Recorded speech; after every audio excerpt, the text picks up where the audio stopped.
Hi, everybody. This is Dr. Randy Bock. Today is 2/2/2/2/2/2/2, February 2nd, 2022. So there's a zero in there someplace. But if you just do the other numbers the way you write, it's 2/2/2/2. So I'm happy to see you too here. Um, what's new in the world of COVID? Well, what's new in the world? It seems that COVID is the big narrative. It shouldn't be. It's COVID-19. And right now, as I mentioned above, we are COVID 22. Most people who are getting COVID now are getting actually COVID 21. I think this distinction should be made because the vaccine is COVID 19. Now, I don't want to do too much math here, but that's 3 years ago, pretty much. And if COVID-19 was eking out in June of 2019, it's had plenty of time to mutate, and it does. And it doesn't really think about it, doesn't want to. It's just the way things work when you are making hundreds of billions of replications across hundreds of millions of people. Mistakes are made when anything gets replicated or duplicated. It's never perfect. Whether it's your copy machine. Even identical twins, they're not precisely the same. And the same happens with virions when they are making themselves. They make a blueprint to make themselves. And they never come out. Not every single one comes. Most of the mutations, though, are going to be meaningless, and they're not going to be thriving. The ones that can thrive and do thrive without an animal reservoir in which to kind of jump and hide. If you're going to become, a human to human virus exclusively, you have to not kill the host. And so if COVID came out, we've been watching Yellowstone, so I apologize for the the Bronco analogies here. But if you come out of the chute, like a bucking Bronco, over time, you're gonna probably kill all the riders and whatnot. Maybe that's a special show for that. But as the horses, if they want to get a lot of riders and whatnot, it's not going to be something that knocks off every rider. So the ponies, the ones who go calmly around the loop, are the ones that are going to attract more riders. And in this case, maybe it's not a great example, but in this case, that's what happens with cold viruses. They tend not to knock you down too hard so that you will be standing up and being able to pass this virus to the next person, et cetera, et cetera. So through the various phases from the ancestral version of 2019, it's literally called that, to the more recent Greek letters, alpha, beta, they seem to skip mostly gamma wasn't a big deal, delta, and then skip a few more letters up to Omicron. What you're finding is that there's been some attenuation. It's a milder version. Not only that, it's a very different version. So, I mentioned this in last week's broadcast, but I think it's worth covering once again, which is that the FDA, in its honesty, rare honesty, has pulled various of the monoclonal antibody preparations that are out for treating versions of the coronavirus. And those monoclonal antibodies are specifically for that strain. So there's a Delta monoclonal antibody.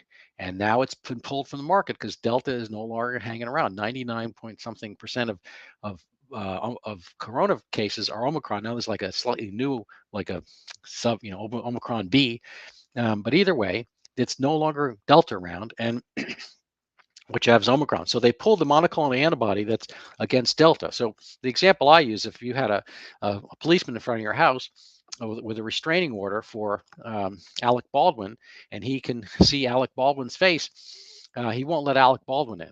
But as you get further differences from him, Stephen, Daniel, James, whatever, he's not going to be able to differentiate well enough to say that's still a Baldwin. He's going to let some of them in, Alec Baldwin's niece, and so forth.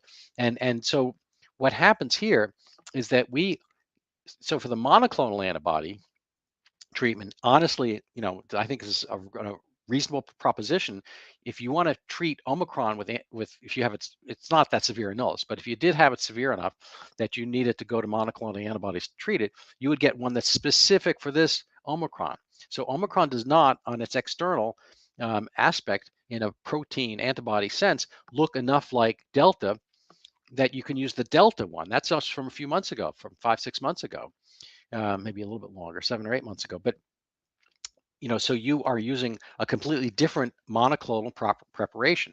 Now, these monoclonals are essentially, I mean, those are from the laboratory, and I assume they make them from plasmids or whatever, um, and bacteria and whatnot. But the ones that we make ourselves, we make through our own immune system through natural immunity, and we make them from vaccine preparation. So the mRNA vaccine um, to COVID-19 produces the spike protein from the ancestral version only. So you're basically giving photographs of Alec Baldwin when he's left the scene long, long ago. He's not coming back.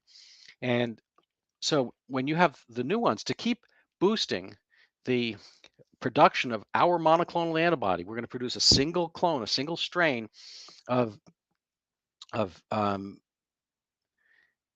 of protein. We're producing it to a strain that no longer is in existence. This is showing up in the data, and the absurdity of the proposition that you keep giving directions to observe the ancestral strain when it's not been on the scene at all lately is frankly, it's ludicrous, and it's sort of crazy. And if I proposed it, and nobody else had heard of this, I'd be laughed out. The fact of the matter is that the public health establishment does it, and they're very much wedded to everyone getting the vaccine, and they're kind of petulant and storming around and stomping their feet, um, and really pissed off that you didn't all do it fast enough, and you haven't doing it every single time they say, and you haven't gotten your second or third or fourth in the case, shots of this variant, which I think Israel is up to now. Frustrates them, and but they don't have a good rationale, because if you can pull the monoclonals, this is my logical point. I keep saying nobody's refuted this one yet, so if you can refute it, please do so.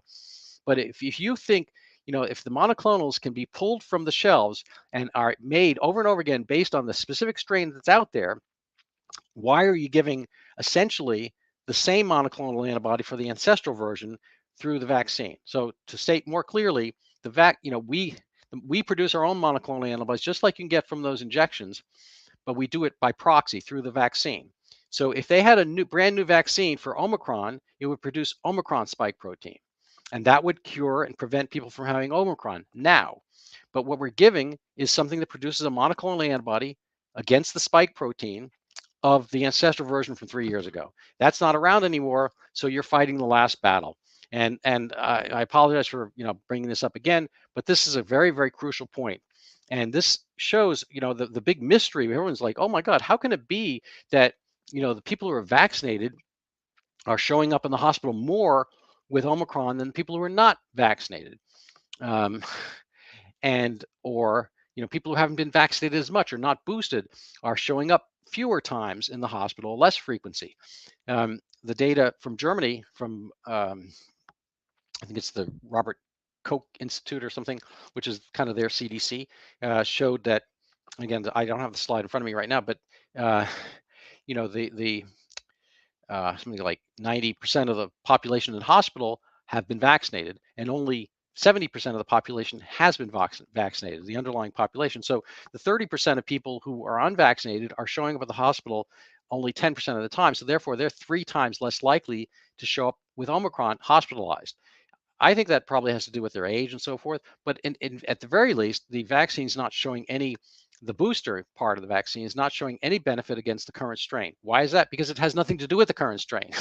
It's if anything, it's a monoclonal antibody treatment for a strain that no longer exists. So go for it. And why would you do this over and over? And aside from the mere exercise of conformity and following other people's rules, this is kind of the problem that we're having right now. We're in our America's hat, Canada, is hopefully going to be rescued by the voice of the people via the truckers. I think it's a shame that this has to happen this way. I'm not interested in I'm not really interested in mob democracy and so forth. But when you stifle people's voices over and over again, you give them very little recourse. And I think the truckers have essentially the right idea, which is this is we've done this for too long. You got to stop this. You got to take your kind of foot off our neck. Let us do our lives. We are adults. We'll figure things out. And the fact of the matter is that across the board, it's hard for me to. I was googling this today earlier, seroprevalence rates in the U.S. From vaccine and/or natural immunity. Um, I imagine that by now, uh, a near unanimity of the population has had vaccine, the one version or another of the COVID, or both. And there are probably very few completely coronavirus naive individuals around right now. I think I'm not sure what the total background rate of the United States is. It's probably 80% or higher of individuals have had a vaccine. And, probably that number, 75, 80% has had COVID of one type or another. Omicron's passing through like crazy. So between the two of those, I mean, that probably, leaves, 15% of 15%. Maybe this, we're probably getting into the high 90 percentages of people who um, um, have had vaccine, the COVID, or both. And when I say COVID, one of the variants, whether COVID-19, COVID-20, COVID-21. So it'll be like any of the Greek letters or the ancestral version. So, the completely vaccine naive population, I mean, they're probably youngsters and they don't really care one way or another. And in either event, they're on their own. I mean, it's like I don't think this is at this point, the Omicron is probably 10 times less dangerous than Delta, and Delta was less dangerous than the ancestral version. So you're probably talking about something that's 20 times lighter a footprint than the original version. So, if you were kind of, beamed down from another planet, or we had those Men in Black amnesia, flash guns and so forth, and we just woke up today, we hadn't heard of COVID and so forth. We're just living our regular lives, our regular house, our regular jobs and so forth. We would see people getting, some symptoms, cold, sniffles, and so forth. We would call this winter. I'm in the Northeast, so we have snow out in the ground. It was 6 degrees the other day, Fahrenheit, freezing. So, people get sniffles, they get colds, they get this and that, they get achy. This is nothing out of the ordinary, nothing for which, our lives should be upended, nor our personal choices dictated. If this were, and I've said this many times, if this were, aerosolized HIV, yeah, I mean, I think you should do some really, uh, tough things. Make sure people don't all drop dead for them until you come up with a cure. But here we've had various levels of cures, and those that get ignored, it's got to be always the vaccine, the sec. And again, if they had made a new formulation, they made one warp speed. And frankly, I've been covering the Zika vaccine, which because I've written a book on Zika and what happened to it, why it mysteriously disappeared. But if they had, the Zika vaccine's been 7 years, they still don't have one. So I give Mr. Trump credit for actually doing Operation Warp Speed at warp speed. And kind of the difference is it's a side, kind of a side bar, but for the Zika phenomenon, there have 45 different trial sites, 17 different, teams. I mean, there's dozens and dozens of different places where the money was flowed all over around the world to come up with the Zika vaccine. Nobody did. Um, in this case, there was there was no involvement of private industry. And so I give the Trump White House huge credit for coming up with warp speed and getting business and the research community to coincide. And I think it was a real, if it could have come out even sooner, when the ancestral version was, not quite in certain areas and countries, it would have been even more effective. There's like almost never been a case of applying a vaccine after an illness and continually applying one that's out of date. So we don't do this with the flu shot. We give the flu shot appropriate for its upcoming seasons, not afterwards, and we update it every year. So if you wanted to, really be a vaccine enthusiast for COVID, you should enforce that we get new ones all the time. But again, because see above, the viruses tend to self-attenuate to milder strains if there's no animal reservoir. It's going to be a moot point anyway, because after Omicron, whatever Greek letter they decide to pick or not, it's going to be probably still as mild or milder. The symptoms of Omicron are not that distinguishable from a bad cold, maybe a mild flu. And again, most people have been vaccinated for the tougher versions. There's no vaccination for Omicron, blah, blah, blah, blah, blah. So I don't know if that makes any sense. Maybe if you, didn't have full understanding of this, you can go back and look at it a little bit. You can just press rewind. I'm going to try to spend not forever tonight because I got a couple things else going on. But maybe I'll just churn up the internet machine here and cover a few things that I found interesting today. Um, so this is from the National Post in Canada. Elon Musk says fringe minority is actually the government. I mean, the trucker's been called a fringe minority. Um, Protesting in a Canadian winter shows real commitment. And, uh, there's kind of I don't know if we can see this video here, but this is Ottawa, downtown Ottawa. Um, this is the protest. This is, he says it looks like the fringe minority is not quite so fringe. I've never been to Ottawa, quite beautiful. It has that London kind of feel to it. Um, I left out the music. Um, and he has taken a break from politics. There's a nice photo of trucks. This has been a massive protest. And again, remains to be seen what will be done from it. I hope something positive, because I think one of the real bugs of COVID that was uncovered is that the parliamentary system has its weaknesses. Um, Canada has a parliamentary system. We have a constitutional republic that's differing, because even though Canada has provinces, the federal government, when one party comes in charge, it's sort of a dictatorship of the majority. So whoever's in charge can do pretty much whatever that government group wants to do. We have a lot more checks and balances between our levels of federal power, and we also have more rights reserved to the individual states than I believe Canada does. Ditto Australia and New Zealand falling into this parliamentary trap. So I think parliamentary government is better than what the CCP and the Soviet, the Russia have going. So forth. I think they have more freedoms, but they also have fewer freedoms than we have here. And we've benefited from the ability to do side by side experiments. When you are maintaining a firm draconian hand, and you want to promulgate your ideas that lockdowns are essential, it doesn't really work when someplace next door is not doing that and doing just as well as you.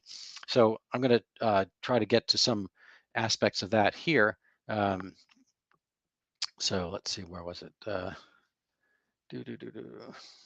I don't need my glasses. So here, um, this just came out a couple days ago. Johns Hopkins researchers. So I'm going to put this up here. Johns Hopkins researchers: lockdowns had little impact on COVID deaths. And I'm going to let you read the fine print yourself. I can put the link up, but they found, I don't know if you've ever seen that T-shirt. My parents went to Las Vegas, and all I got was this lousy T-shirt. So you see here, um, dozens of scientific studies. The lockdowns during the early phase of the pandemic in 2020 reduced COVID-19 mortality by about 0.2%. So all those lockdowns, and all I got was this lousy, no change in mortality, pretty much. So you pretty much ruin society. And what do we get? I mean, again, if this were, Ebola, HIV on wings or something like that, different story. You do what you have to do, but this was never that. And as a respiratory virus, it was going to pass and do what it had to do. So this has been a total own goal, as they say in soccer. It's a complete sadness. Um, let's see what else we have here today for you. Um, um, Here's something speaking to the point I was making earlier about the vaccines. This is from Alex Berenson, who's on Substack now. He got kicked off Twitter. Robert W. Malone got kicked off Twitter. He was on the Joe Rogan show. I recommend you listen to it. You have to be on Spotify, but it's a very good listen. It's I think you should go probably to hour one, around the 1 hour 10-minute mark. He actually brings up the very similar point to what I talk about with the monoclonal antibodies, and so I'm going to attribute it to great minds think alike. I think you should listen to him because he's very knowledgeable and he's brave, and so that's a nice thing. And his opinions, frankly, have morphed over time a little bit. so this Alex Berenson, Israel is overrun with COVID. The vaccines have failed. The experiment must stop. And so I can't read. I can read Hebrew a little bit, but I'm not going to be able to translate this right off the bat for you.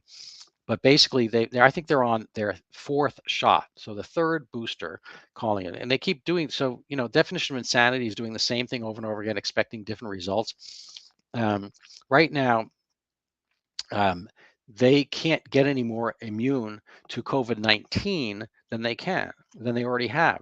But again, this is not COVID-19. This is COVID-21, and so they're saying here the tragedy of the mRNA vaccine is that they don't work at all. Um, they do work, and he's showing they work temporarily now, but frankly, they would have worked much better prior to 2020. That's when they really would have worked. If we had had them before um, the big outburst in spring of 2020, but we didn't. Giving them after the fact, once the virus has disappeared, is sort of pointless because we're always expecting new variants. So right now they're just making a huge mistake. So I'm going to leave that there for you. I'm happy to send the link. And what else do we have here? I'm just going to go through some slides and we'll see where this conversation goes. Oops.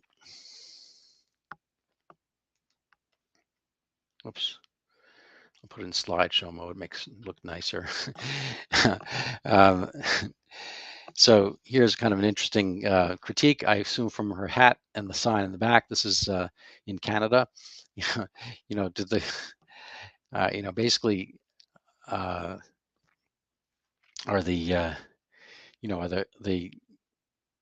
our government's failing with or without or because of COVID? I mean, this is kind of the standard, from or with COVID. There's a case, I'm not going to be able to pull it up right off the bat, but I think it was Ned Lamont in Connecticut, the governor, early on April 2020. He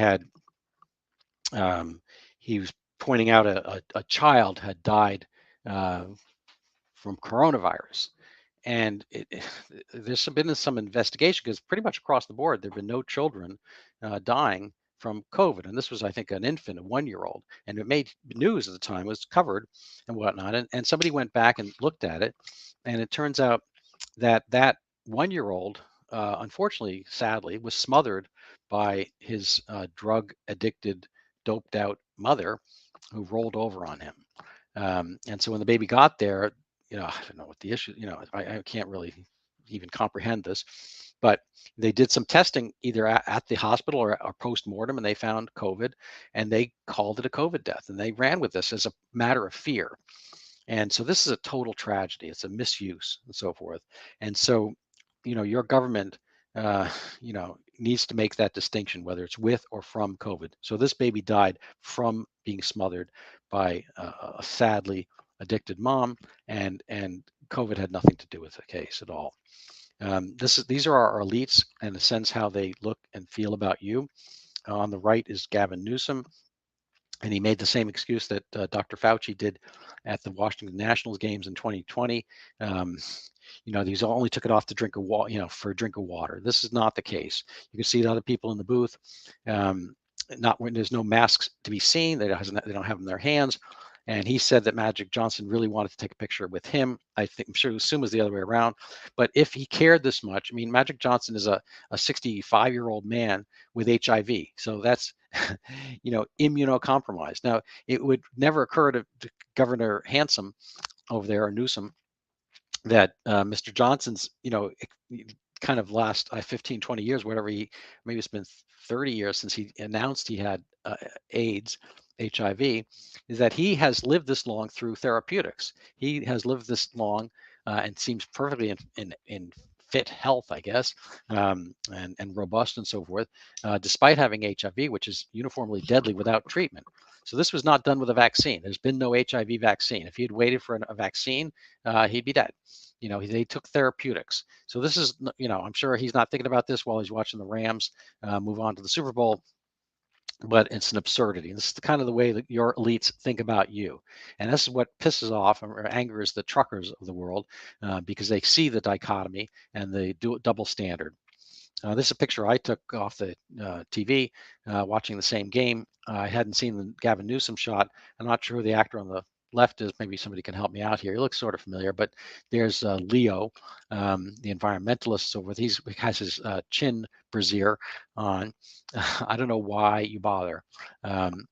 Clearly he's got a bunch of sterilizing alcohol preparations here. Probably, they're using these expensive vodkas as hand wash, sanitation, and so forth. But just kind of this, I just don't know why you bother. I mean, it's like, why do this? I have no idea. But they are actors, so they are acting according to whatever they think they need to present at any given moment. I just kind of like this cartoon. The quote as well is separate, but when a clown moves into a palace, he doesn't become a king. The palace becomes a circus. That's a Turkish proverb. And so, currently, Mr. Trudeau currently, has a conveniently a case of COVID 21, which I'm sure he calls COVID 19, and he's disappeared from Ottawa for that reason. But I think it really has much more to do with cowardice. Um, uh, so a friend of mine put the quote up on the top. Wow, I wonder what changed the mind of these satanic tyrants. Like all of a sudden, Quebec scraps its plans, to uh, keep lockdowns and so forth. So they somehow they got religion, which was secondarily applied.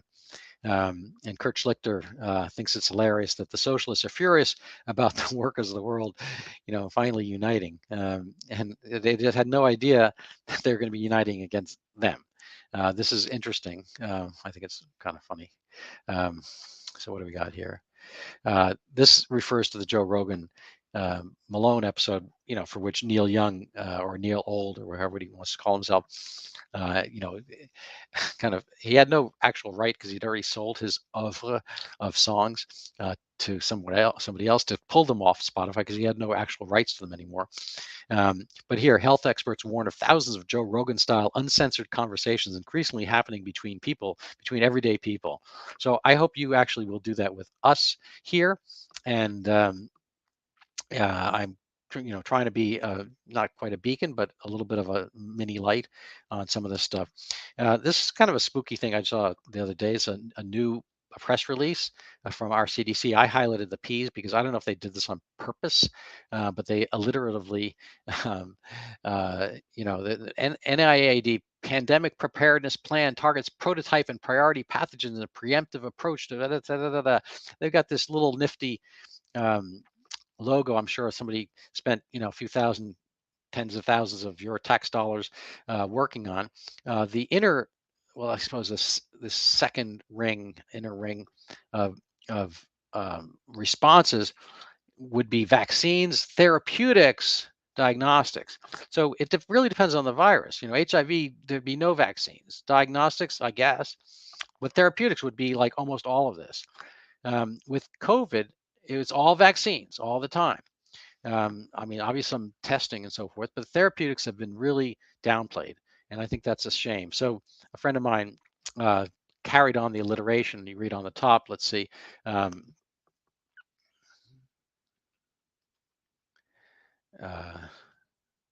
Piss poor pandemic preparedness plans, prototyping priority pathogens, plunder proletariat's progress by pandering to plutocrats' profiteering. So that's sort of brilliant, I think.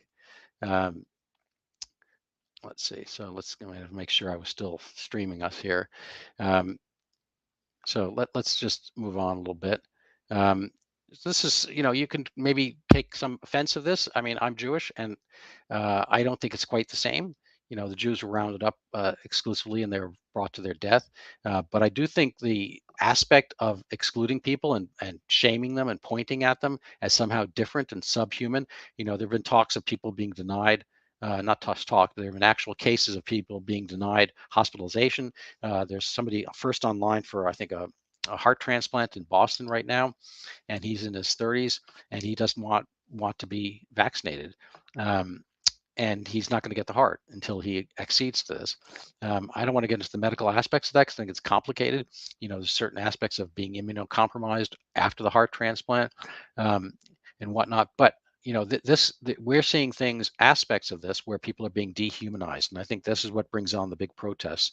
It's hard for people to fathom this and understand it.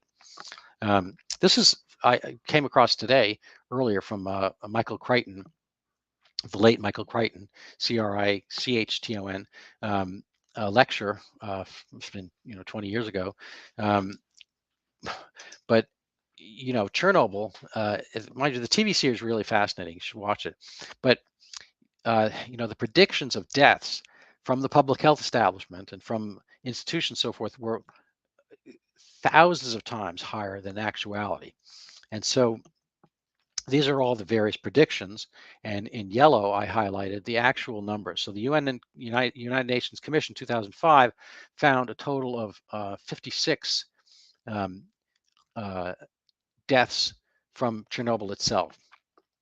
And the New York Post at the time, had predicted nearly 16,000. CBC, Canadian Broadcasting Company, same thing. New York Times, a little bit lower.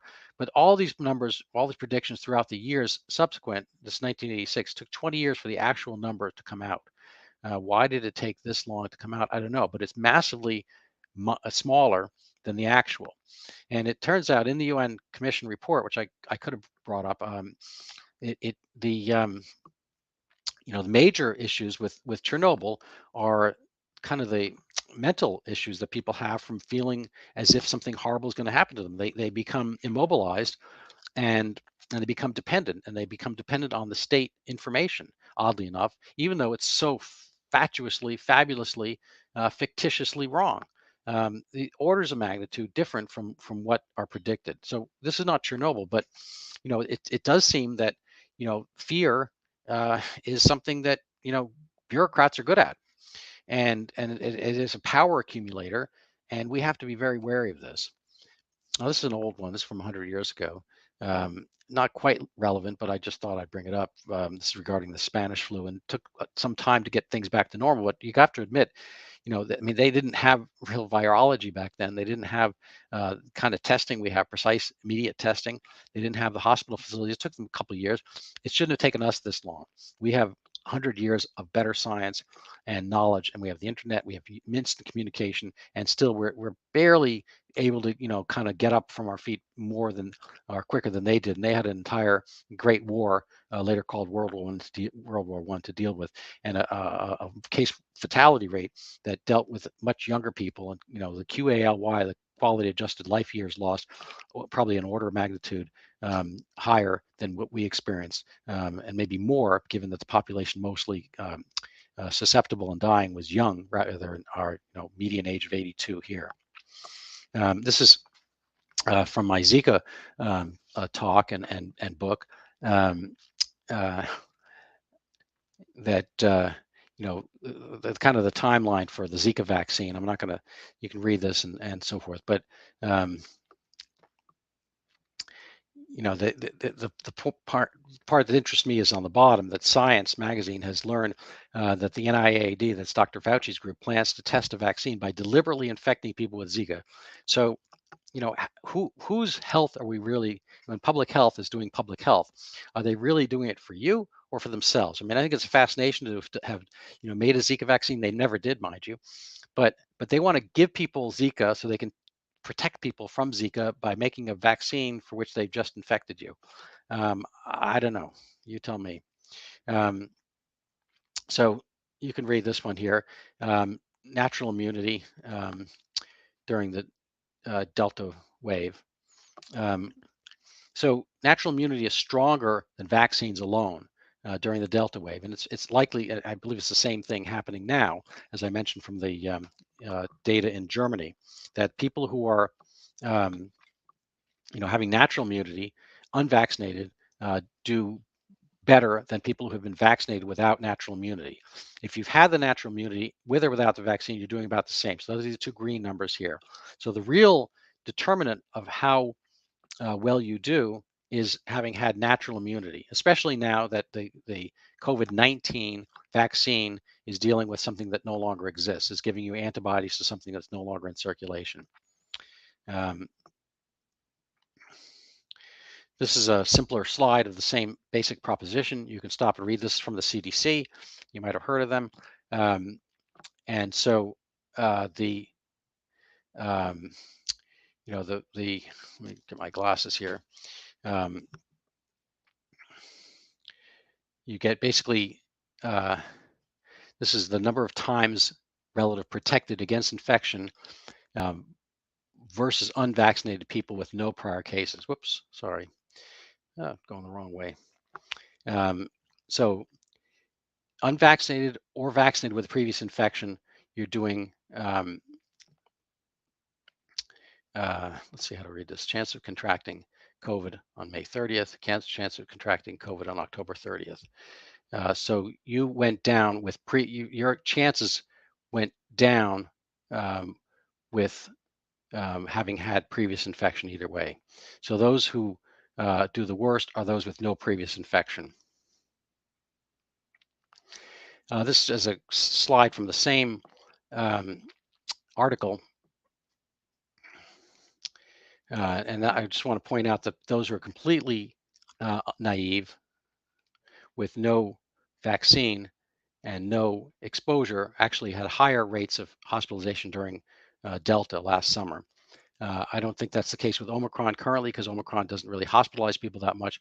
So what they're doing is differentiating these numbers here at the bottom. And it doesn't seem to appear that those who are vaccinated do any better than those who have had regular natural immunity. So I think we covered this a little bit. Johns Hopkins showing that there's really been no evidence of any benefit from lockdowns. I'm just going to go to the, let's see if we have any questions first of all. I'm going to go to the kind of memes section of our talk tonight. You can spend a minute on this. Is like how the narrative keeps changing. 2 weeks to flatten the curve. I mean, 2 years. I mean, until we've hit 80% vax, et cetera, et cetera. Keep repeating steps 1 through 6 for new variants. I mean, eliminating the common cold. I meant dictatorship. So the narrative keeps changing. We're not really having our public health publicly protected in this manner anymore when we're just being locked down to avoid getting the common cold or flu. You can stop and look at some of this. This is some of the changes in the expressions and thoughts of our great leaders as time goes on. They're speaking out of both sides of their mouths. I just like this slide. I came across this. I forget where. I wish I had done it myself. That's why I put it up. But is that the end of my show? Okay, that's the end of the slides.